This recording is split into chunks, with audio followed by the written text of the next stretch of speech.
ఈ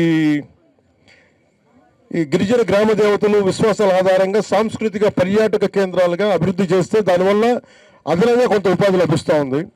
అలాగే మీరు కొత్తగా కనుక పండుగలు కానీ ఉత్సవాలు కానీ పర్యాటకులు కొత్త అనుభవం యువత ఇప్పుడు సపోజ్ మనం కేరళ పోయామనుకోండి, కేరళ పోతే అక్కడ ప్రత్యేకించి వాళ్ళ ఉత్సవాలకి మనం అందరం పోతాం అక్కడి నుంచి. అలాగే దింస నృత్యకారులు ఉన్నారు, వారిని చూడడానికి ప్రత్యేకించి వస్తారు. వీటన్నిటిని అనుసంధానం చేసి మీకు ఉపాధి అవకాశాలు లభించేలా ఒకసారి టూరిజం శాఖ మంత్రి గారితో కూర్చొని దీని మీద మీకు ప్లాన్తో మీకు వస్తానని చెప్పి మీకు ఈ సందర్భంగా మీకు తెలియజేసుకుంటా ఉన్నా.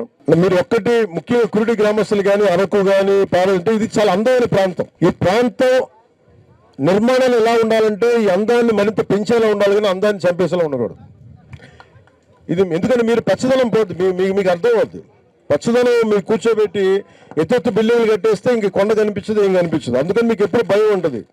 బయట వాళ్ళు వచ్చేసి ఇక్కడ ఇల్లు కట్టేసి పెద్ద పెద్ద ఇవి కట్టేస్తే అందం పోద్ది అనేది. అదే కదా మీకు ఉండేది మేజర్ భయం. నాకు కూడా ఏంటంటే మీకు అలాంటి నేను గిరిజనులుగా పుట్టలేదు కానీ నాకు గిరిజన మనస్తత్వం ఉంది నాకు. అందుకని నాకు అందుకని ప్రత్యేకించి నేను కలెక్టర్ గారికి కూడా ప్రత్యేకించి ముఖ్యమంత్రి గారి దృష్టి కూడా తీసుకెళ్తాను, క్యాబినెట్ దృష్టి కూడా తీసుకెళ్తాను. ఒక నియంత్రిత నిర్మాణాల ద్వారానే ప్రకృతి పరిరక్షించాలంటే ఎలా పడితే అలా బిల్డింగ్లు కట్టేయటం, లేదంటే ఇందాక అరకులో మన లోయగుండా వస్తూ ఉంటే చాలా అద్భుతంగా ఉంది, మధ్యలో బిల్డింగ్లు కట్టేశారు. అలా కాకుండా అదే విదేశీ ఇప్పుడు ఉదాహరణకి కేరళ ఉందనుకోండి, కేరళలో అతిరిపిల్లి జలపాతం ఉంటుంది, మంచి వాటర్ ఫాల్స్ ఉంటుంది. కేరళ టూరిజం వాళ్ళు ఏం చేస్తారంటే ఇటు సైడ్ అంతా దానికి ఇబ్బంది పెట్టి దానికి చూడటానికి ఇబ్బంది కలిగే చోట ఏ బిల్డింగులు కట్టకూడదు, ఒక రూల్ అది. సో ముఖ్యంగా అరకు అందాలని పరిరక్షించుకోవాలంటే బిల్డింగ్లు రావాలి, మనకి పట్టాలు ఉండాలి, అన్నీ ఉండాలి, కానీ రిసార్ట్స్ రావాలి. కానీ ఆ రిసార్ట్స్ ఎలా ఉండాలి అంటే అది ప్రకృతి అందాన్ని చంపేసేలా ఉండకూడదు, ప్రకృతి అందాన్ని పెంచేలా ఉండాలి. అట్లాగే మన కేరళ మోడల్ దృష్టిలో పెట్టుకుని అక్కడ విదేశాల మోడల్ కూడా కాదు, కేరళలో చాలా విపరీతంగా ఉంటుంది టూరిజం. ఆ కేరళ మోడల్ దృష్టిలో పెట్టుకుని దీన్ని అట్లా డెవలప్ చేస్తాను మీ అందరికీ మాటిస్తున్నాను నేను. అలాగే అరకు వంటి సహజ సౌందర్యాన్ని కలిగిన ప్రదేశాల్లో అంటే ఇది నేను మీడియా వాళ్ళ కోసం చదువుతూ ఉన్నాను. దుమ్రిగూడ మండలం నుంచి ప్రత్యేకించి ఒక 3 అనుకున్నాం. సేంద్రీయ వ్యవసాయం ద్వారా ఆదాయ వృద్ధి, అరకు ప్రాంతపు వాతావరణం, నేల ఔషధ మొక్కలు, పండ్లు, పూలు పెంచేందుకు చాలా అనుకూలమైన వాతావరణం. ఇవి ఇంటి ప్రాంగణంలో లేదా కమ్యూనిటీ స్థలాల్లో సాగు చేయొచ్చు. అలాగే జఫ్రా, ఉసిరి, లెమన్ గ్రాసు, పామ్ రోజా, దవనం వంటి మొక్కలతో పాటు blueberries, dragon fruit, Apple, strawberries, coffee వంటి పండ్లను పెంచగలం. చామంతి, బంతి వంటి పూలను వాణిజ్యపరంగా మనం వాడుకోవడానికి అనుకూలంగా ఉంటాయి. ఇవన్నీ కూడా పంచాయతీరాజ్ అటవీ శాఖల భాగస్వామ్యం ద్వారా మార్కెట్ లింక్ చేసే విధానాన్ని ముందుకు తీసుకెళ్తాం. ఇది జాతీయ ఉపాధి హామీ పథకం నిధులతోటి 3 సంవత్సరాలు నిర్వహణ చేస్తే మీకు జేబు నుంచి డబ్బులు లేకుండా మీకు జాతీయ ఉపాధి హామీ పథకం డబ్బులతోటే మీరు పెంచేలాగా బాధ్యత తీసుకుంటాం. అలాగే రెండవది ఏంటంటే గ్రామ దేవతలు సాంస్కృతిక పునర్జీవనం ద్వారా పర్యాటక అభివృద్ధి. మీరందరికీ చదువుకున్న గిరిజన విద్యార్థులు చాలా మీకు ఎక్కువ అర్థమవుతుంది.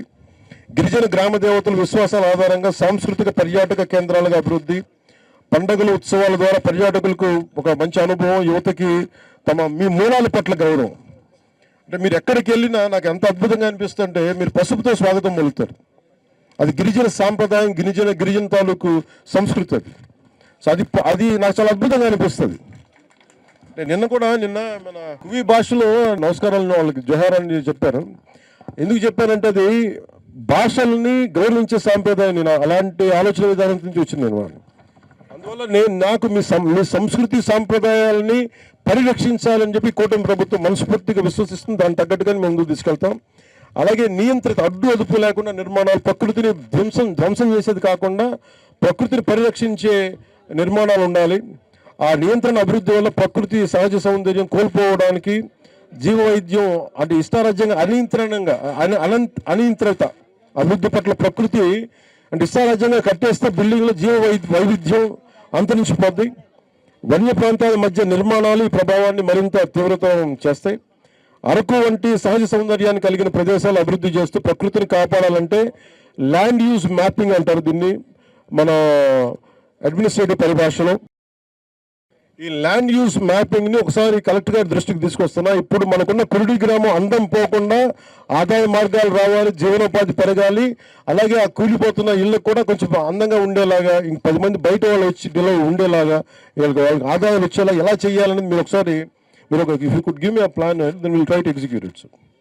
అలాగే పంచాయతీ ఆధ్వర్యంలో నియంత్రిత నిర్మాణ శైలికి ప్రాధాన్యత, అలాగే పర్యాటక కేంద్రాల ప్రణాళికాబద్ధ అభివృద్ధి, అలాగే ఏదైనా సినిమా షూటింగ్లకి రావాలనుకున్నా, ఎందుకంటే చాలా డబ్బులు ఎక్కువ వస్తాయి ఇక్కడ.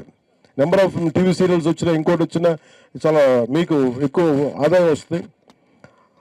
అలాగే ఇక్కడ ప్రత్యేకించి సినిమాటోగ్రఫీ మంత్రి గారితో కూడా మాట్లాడతాను. ముఖ్యంగా యువతకి ఇంకొక ఉపాధి ఏంటంటే, మీరు షూటింగ్లు జరిగితే మీరే ఇక్కడ మీరు కూర్చోబెట్టి కొంత లైటింగ్ అంటే మన సినిమా రంగానికి సంబంధించి ఏదైనా ప్రత్యేకించి ఒక అవుట్డోర్ యూనిట్ ఇక్కడ పెట్టగలిగితే, ఒక 5-6 యూనిట్లు పెట్టగలిగితే చాలా దాదాపు ఒక 2000 మందికి ఉపాధి అవకాశాలు లభించే అవకాశాలు బలంగా ఉన్నాయి. దాని గురించి కూడా ఒకసారి మీకు పరిశీలిస్తాను ఖచ్చితంగా. ఎందుకంటే మీరు చదువుకున్నారు, అలాగే మీకు అభివృద్ధి ఉండాలి మనస్ఫూర్తిగా నేను కోరుకుంటూ, ఇది ప్రత్యేకించి ఈ గ్రామానికి నేను నా తరపు నుంచి ఒక 5 లక్షల రూపాయలు మా పంచాయతీకి నేను పంపిస్తాను.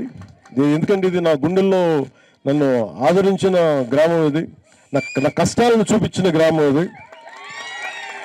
అంటే నాకు ఆ నీళ్ళు ఆ రోజు తోడుకుంటే నాకు చాలా బాధ అనిపించింది.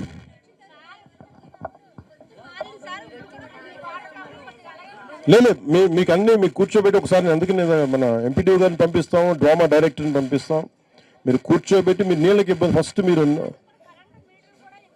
అదే అన్ని చేద్దాం, అన్నీ ఒకటి తర్వాత ఒకటి చేద్దాం.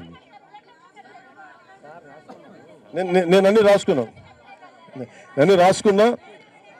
నేను 2018లో వచ్చిన మర్చిపోకుండా ఇక్కడికి వచ్చానండి. ఇప్పుడు రాసుకుని నేను ఎందుకు మర్చిపోతాను అనుకుంటున్నారు ఖచ్చితంగా. సో మీ అందరికీ ధన్యవాదాలు తెలుపుకుంటూ సెలవు తీసుకున్నాను. జై హింద్.